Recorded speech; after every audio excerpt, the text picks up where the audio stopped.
枪支暴力频发，而美国在控枪问题上不仅没有进展，反而更加倒退。据美国国会山报近日报道，美国北卡罗来纳州警方计划为学校配备 AR-15步枪。这款步枪是美国众多枪击惨案中的凶器。在今年5月24日，德克萨斯州尤瓦尔迪市罗布小学枪击事件中，嫌疑人就使用 AR-15步枪射杀19名儿童和2名教师。因此，北卡罗来纳州多所学校将配备 AR-15的做法引发了不小的质疑声。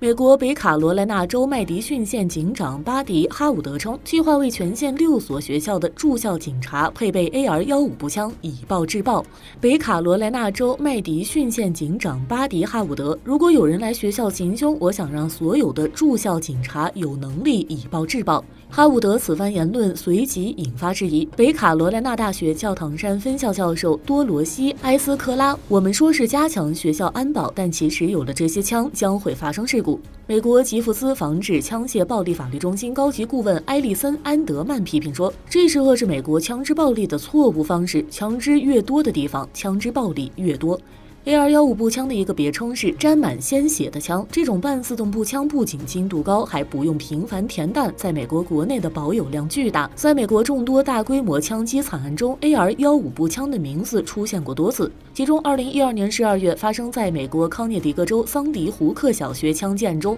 枪手就使用了 AR-15步枪。这起10年前震惊全美的枪击案，造成20名儿童、6名教职员工丧生，给亲属带来难以治愈的创伤。然而，令人震惊的是，桑迪胡克小学枪击案这样一起悲剧，曾被一名靠贩卖阴谋论为生的人——美国极右翼主持人亚历克斯·琼斯描述为控枪团体和主流媒体导演的骗局。近日，琼斯因散播谣言被判高额赔偿。亚历克斯·琼斯：桑迪胡克案是合成的，完全是假的，都是演员演的。据多家美媒6日报道，亚历克斯·琼斯被德克萨斯州陪审团裁定向枪击案中丧生的6岁男孩父母支付4520万美元的惩罚性赔偿，加上此前一天琼斯刚被判向这对父母赔偿410万美元，这意味着他将因其阴谋论面临着4930万美元的高昂代价。亚历克斯·琼斯深谙信息战、舆论战，多年来他把阴谋论做成了生意，靠贩卖阴谋论、煽动和利用民众恐慌赚得盆满钵满。而他与特朗普的竞选团队关系密切，不仅曾在国会暴乱事件中煽风点火，甚至早在数年前就深深卷入了美国两党争斗的利益链条。